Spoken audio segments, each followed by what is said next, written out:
大家好，我是夏妈。周一早上好，我们今天吃的是手工的这种面条，自己做的，叫做坨坨面吧。因为我是昨天晚上睡觉之前刷到的，我就立马执行了。就有一块这样的面团，不用发面的哈，你就是在和面的过程中，在面粉里面加一点盐，增加它那个筋性，然后用冷水和面。我这里是420克的面粉，因为最后那一包只剩这么一点点了，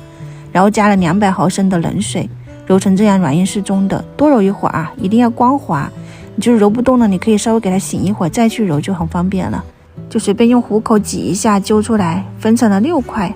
然后你再给它稍微揉一下，搓成长条，用保鲜膜包紧，就避免它接触到空气变硬嘛。然后像这样子，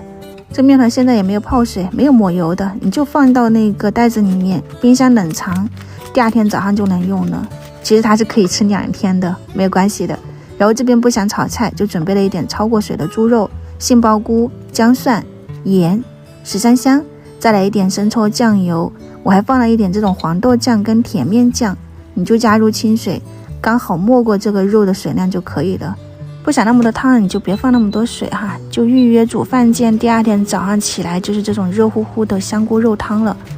然后这边现在是早上的大概6点40分钟，我起来了以后，你就准备一点清水，你把那个昨天晚上揉好的面团拿出来以后，你可以看到它是很轻松就可以搓成长条了。然后尽量搓细一点，用个剪刀直接解到那个水里面去。这个做法我刷到的时候是看到有一个人去店家，看到店家是这么做的，我就稍微的改了一下哈，加长版本的，就更加适合在厨房里去做，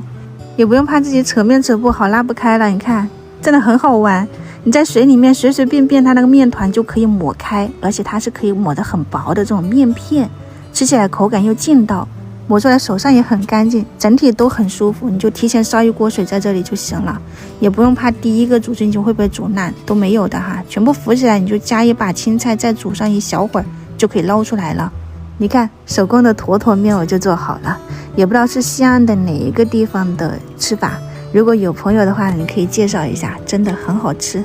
这种做起来又很方便。这个菜嘛，我是没有按照那个店家那种干拌的哈，就是这种汤底的话呢，小朋友吃会比较方便。2姐妹先开吃，大人你可以油泼一点这种辣子，然后加上一点陈醋啊、生抽，再放上菜嘛，拌一拌，干拌的会就风味会更好吃。喜欢的话呢可以去试一下。这一碗不是我的哈，我今天早上就等一会儿再吃，我要先去挑安辣了。晚上再见，拜拜。